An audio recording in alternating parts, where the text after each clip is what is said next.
It's 2017 and Old Time Radio DVD is still here. Check out our new customer ownership program and the lowest prices ever. Just go to oldtimeradiodvd.com for full information about this wonderful program. Don't forget our new program, 123 Ready TV. Folks, this is really a great app for Android and Windows phones, computers, and tablets. And it's only $19.99. In the near future, we will be adding a new component to it, Old Time Radio. It's a great product for 2017. Visit oldtimeradiodvd.com today. Place your order. You'll be glad you did. Purple shadows between the stems of another forest of the huge plants.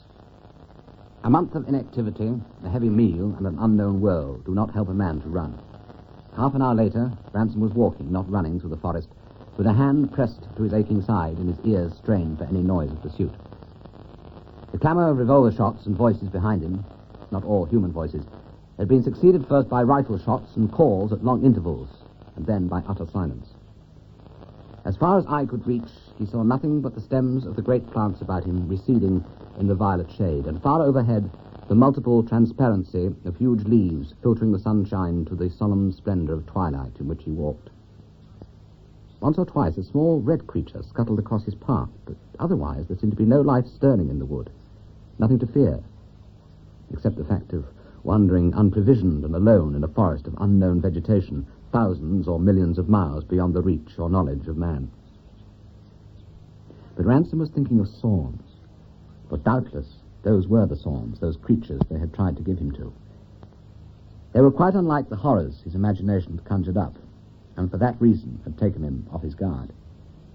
Spooks on stilts, he said to himself. Surrealistic bogeymen with their long faces. At the same time, the disabling panic of the first moments was ebbing away from him. The idea of suicide was now far from his mind. Instead, he was determined to back his luck to the end. He prayed and he felt his knife. He felt a strange emotion of confidence and affection towards himself. He checked himself on the point of saying, "We'll stick to one another." The ground became worse and interrupted his meditation. He'd been going gently upwards for some hours, with steeper ground on his right, apparently half scaling, half skirting a hill. His path now began to cross a number of ridges, spurs, doubtless, of the higher ground on the right. As he continued crossing ridges and gullies, he was struck with their extreme steepness, but somehow they were not very difficult to cross. He noticed, too, that even the smallest hummocks of earth were of an unearthly shape, too narrow, too pointed at the top, and too small at the base. He remembered that the waves on the blue lakes had displayed a similar oddity. And glancing up at the purple leaves, he saw the same theme of perpendicularity, the same rush to the sky repeated there. And the thorns, likewise. He shuddered as he thought it. They, too, were madly elongated. Ransom had sufficient science to guess that he must be on a world lighter than the earth, where less strength was needed, and nature was set free to follow her skyward impulse on a super-terrestrial scale. This set him wondering where he was. He could not remember whether Venus was larger or smaller than Earth, and he had an idea that she would be hotter than this. Perhaps he was on Mars. Perhaps even on the Moon. Many of the gullies which he crossed now carried streams, blue hissing streams, all hastening to the lower ground on his left. Like the lake, they were warm, and the air was warm above them, so that as he climbed down and up the sides of the gullies, he was continually changing temperatures. It was the contrast, as he crested the farther bank of one such small ravine, which first drew his attention to the growing chilliness of the forest. And as he looked about him, he became certain that the light was fading too. As he stood gazing into the deepening gloom, a sigh of cold wind crept through the purple stems and set them all swaying, revealing once again the startling contrast between their size and their apparent flexibility and lightness. Hunger and weariness, long kept at bay by the mingled fear and wonder of his situation, smote him suddenly. He shivered and forced himself to proceed. The wind increased. The mighty leaves danced and dipped above his head, emitting glimpses of a pale and then a paler sky, and then, discomfortingly, of a sky with one or two stars in it. The wood was no longer silent. His eyes darted hither and thither in search of an approaching enemy, and discovered only how quickly the darkness grew upon him. He welcomed the streams now for their warmth. It was this that first suggested to him a possible protection against the increasing cold. There was really no use in going farther. For all he knew, he might as well be walking towards danger as away from it. All was danger.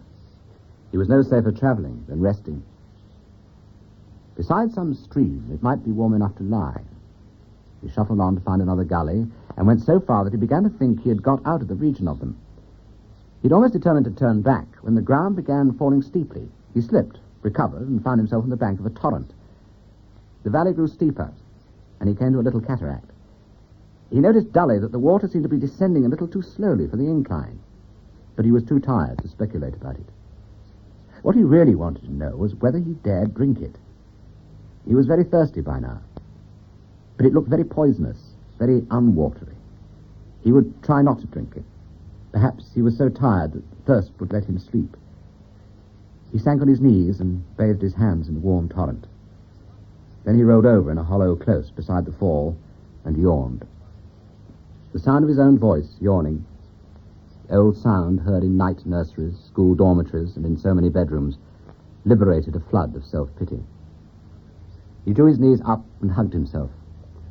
He felt a sort of physical, almost a filial love for his own body. He put his wristwatch to his ear and found that it had stopped. Muttering, half whimpering to himself, he thought of men going to bed on the far distant planet Earth. Men in clubs and liners and hotels. Married men and small children who slept with nurses in the room, and warm, tobacco-smelling men tumbling together in forecastles and dugouts. The tendency to talk to himself was irresistible. "We'll look after you, Ransom. We'll stick together, old man." It occurred to him that one of those creatures with snapping jaws might live in the stream. "You're quite right, Ransom," he mumbled. "It's not a safe place to spend the night. We'll just rest a bit till you feel better. Then we'll go on again. Not now. Presently." It was thirst that woke Ransom. Though his clothes were damp, he'd slept warm that first night on Malacandra, after his flight from the Sorns, hideous, ghost-like creatures more than twice the height of a man. And by fleeing from them, he'd also escaped from Weston and Devine. Now he awoke to find himself lying in sunlight, the blue waterfall at his side, dancing and coruscating with every transparent shade in the whole gamut of blue, and flinging strange lights far up to the underside of the forest leaves. But whatever Ransom's previous fears of the water had been, he was going to drink now. He lay down on the bank and plunged his face in the warm, rushing liquid. It was good to drink. It had a strong mineral flavor, but it was very good. He drank again and found himself greatly refreshed and steadied. Important now was the problem of food. He tried one of the tall, vegetable-like trees with his knife. As he expected, it was toughly soft, not hard like wood. He cut a little piece out of it, and under this operation, the whole gigantic organism vibrated to its top. It was like being able to shake the mast of a full-rigged ship with one hand. When he put the piece in his mouth, he found it almost tasteless, but by no means disagreeable, and for some minutes he munched away contentedly. But he made no progress. The stuff was quite unswallowable, and could only be used as chewing gum. As such, he used it, and after it, many other pieces, not without some comfort. It was impossible to continue yesterday's flight as a flight. Inevitably, it degenerated into an endless ramble, vaguely motivated by the search for food. The search was necessarily vague, since he did not know whether Malacandra held food for him, nor how to recognize it if it did. He had one bad fright in the course of the morning, when, passing through a somewhat more open glade, he became aware first of a huge yellow object, then of two, and then of an indefinite multitude coming towards him. Before he could fly, he found himself in the midst of a herd of enormous, pale, furry creatures, more like giraffes than anything else he could think of, except that they could and did raise themselves on their hind legs and even progress several places in that position. They were slenderer and very much higher than giraffes, and were eating the leaves off the tops of the purple plants. They saw him, but had apparently no hostile intentions. Their appetite was voracious. In 5 minutes, they'd mutilated the tops of a few hundred trees and admitted a new flood of sunlight into the forest. Then they passed on. This episode had an infinitely comforting effect on Ransom. The planet was not, as he had begun to fear, lifeless except for Sorns. Here was a very presentable sort of animal, an animal which man could probably tame, and whose food man could possibly share. If only it were possible to climb the trees. He was staring about him with some idea of attempting this feat when he noticed that the devastation wrought by the leaf-eating animals had opened a vista overhead beyond the plant tops to a collection of the same greenish-white objects which he had seen across the lake at their first landing. This time they were much closer. They were enormously high, so they had to throw back his head to see the top of them. They were something like pylons in shape, but solid, irregular in height, and grouped in an apparently haphazard and disorderly fashion. And between two of them, he saw a motionless line of twisting blue brightness, obviously a distant fall of water.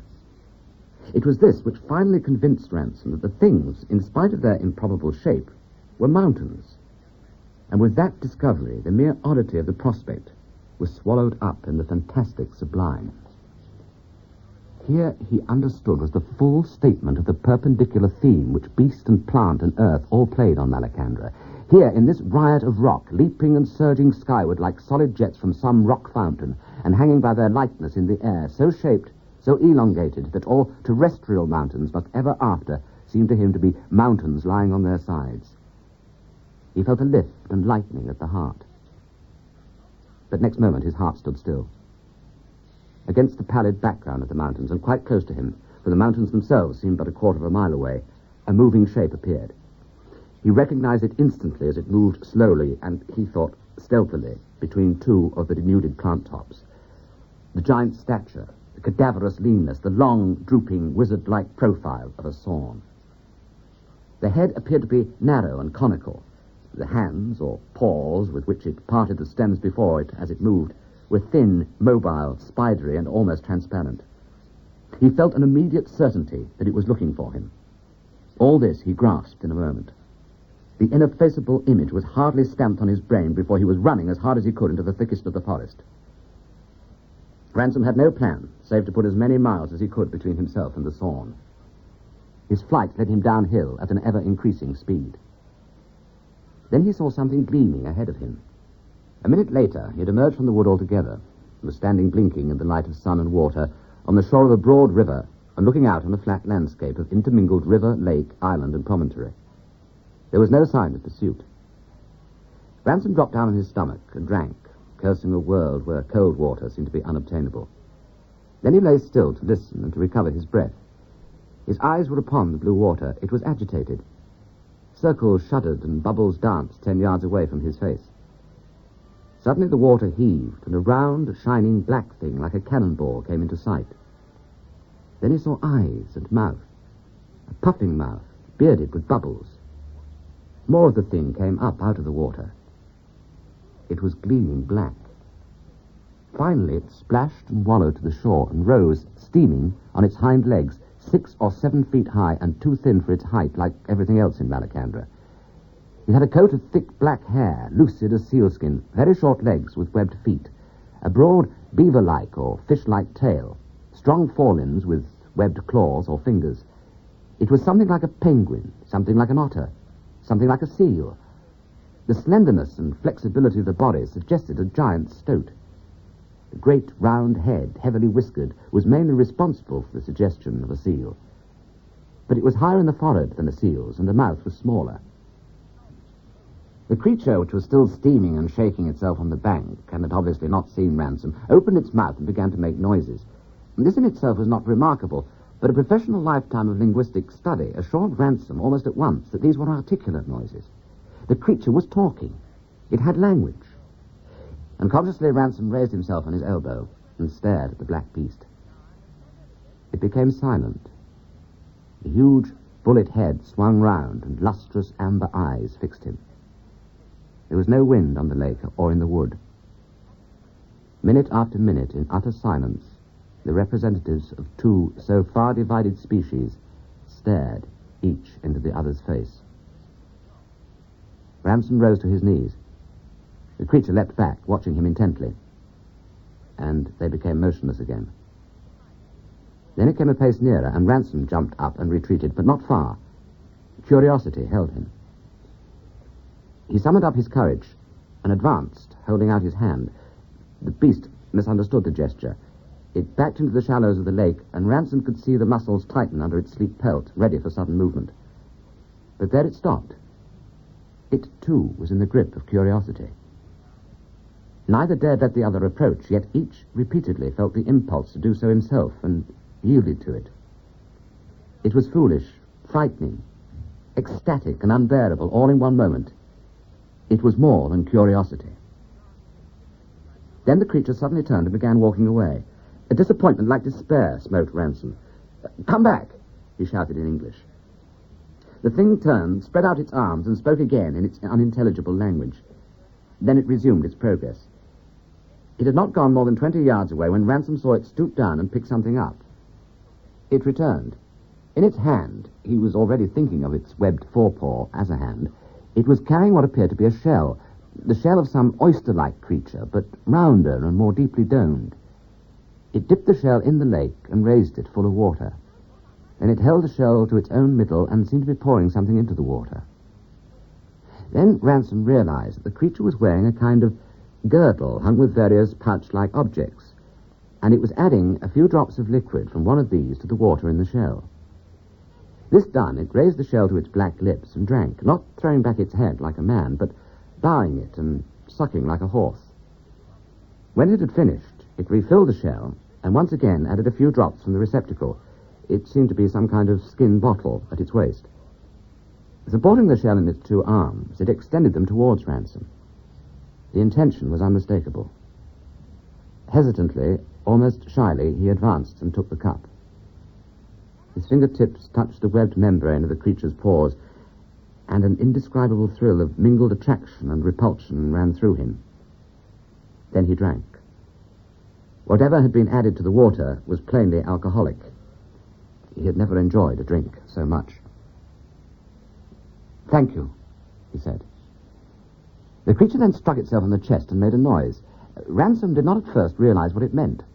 Then he saw that it was trying to teach him its name, presumably the name of the species. "Horos," he said. "Horos," and flapped itself. "Horos," repeated Ransom, and pointed at it. Then, "Man," and struck his own chest. "Hama, Hama, Haman," imitated the Horos. It picked up a handful of earth, where earth appeared between weed and water at the bank of the lake. "Chandra," it said. Ransom repeated the word. Then an idea occurred to him. "Malacandra?" he said in an inquiring voice. The Horos rolled its eyes and waved its arms, obviously in an effort to indicate the whole landscape. Ransom was getting on well. Handra was earth, the element. Malacandra, the earth or planet as a whole. Soon he would find out what Malak meant. In the meantime, H disappears after C, he noted, and made his first step in Malacandrian phonetics. The Horos was now trying to teach him the meaning of Handramit. He recognized the root Handra, again, and noted they have suffixes as well as prefixes. But this time he could make nothing of the Horos's gestures and remained ignorant what a Handramit might be. He took the initiative by opening his mouth, pointing to it, and going through the pantomime of eating. The Malacandrian word for food, or eat, which he got in return, proved to contain consonants unproducible by a human mouth, and Ransom, continuing the pantomime, tried to explain that his interest was practical as well as philological. The Horos understood him, though he took some time to understand from his gestures that it was inviting him to follow it. In the end, he did so. It took him only as far as where it had got the shell, and here, to his not very reasonable astonishment, Ransom found that a kind of boat was moored. The Horos produced an oval platter of some tough but slightly flexible material and covered it with strips of a spongy, orange-colored substance and gave it to Ransom. He cut a convenient length off with his knife and began to eat, doubtfully at first, and then ravenously. It had a bean-like taste, but sweeter. Good enough for a starving man. Then, as his hunger ebbed, the sense of his situation returned with dismaying force. The huge, sea-like creature seated beside him became unbearably ominous. It seemed friendly, but it was very big, very black, and he knew nothing at all about it. What were its relations to the Sorns? And was it really as rational as it appeared?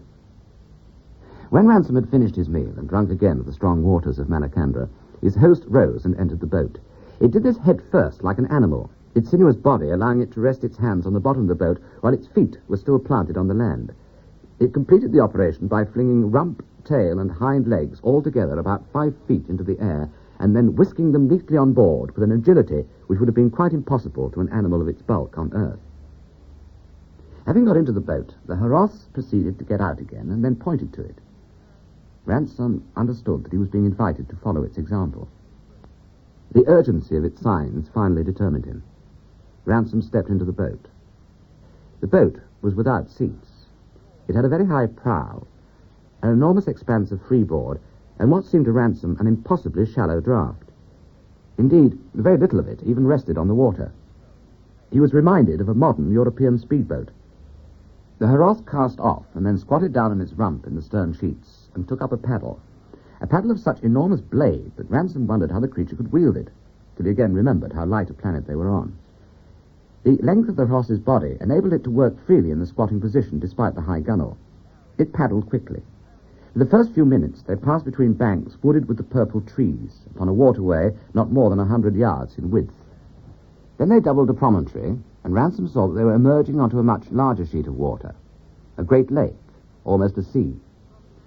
The dazzling blue expanse grew moment by moment wider around them. Ransom found that he could not look steadily at it. The warmth from the water was oppressive. He removed his cap and jerkin, and by so doing surprised the Heraus very much. Ransom rose cautiously to a standing position and surveyed the Malacandrian prospect which had opened on every side. At each end, the lake vanished into more complicated groupings of land and water, softly, featherily embossed in the purple giant weed. But this marshy land, or chain of archipelagos, as he now beheld it, was bordered on each side with jagged walls of the pale green mountains. He was sailing, in fact, on the flooded floor of a majestic canyon nearly 10 miles wide and of unknown length. Behind and sometimes above the mountain peaks, he could make out in many places great billowy piles of the rose-red substance which he had yesterday mistaken for cloud.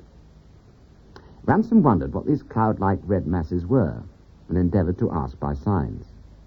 The question was, however, too particular for sign language. The Heraus, with a wealth of gesticulation, its arms or forelimbs were more flexible than Ransom's, and in quick motion, almost whip-like, made it clear that it supposed him to be asking about the high ground in general. It named this Harandra. The low watered country, the gorge or canyon, appeared to be Handramit. Ransom grasped the implications. Handra, earth. Harandra, high earth, mountain. Handramit, low earth, valley. Highland and lowland, in fact. The peculiar importance of the distinction in Malacandrian geography he learned later. They were a couple of miles from land when the Heraus suddenly ceased paddling and sat tense with its paddle poised in the air. At the same moment, the boat quivered and shot forward as if from a catapult. They had apparently availed themselves of some current. In a few seconds, they were racing forward at some 15 miles an hour, rising and falling on the strange, sharp, perpendicular waves of Malacandra, with a jerky motion, quite unlike that of the choppiest sea that Ransom had ever met on Earth. Thank heaven he was a good sailor. At least, hastily Ransom leaned over the side. Heat from blue water smote up to his face. In the depth he thought he saw eels playing, long silver eels. The worst happened, not once, but many times.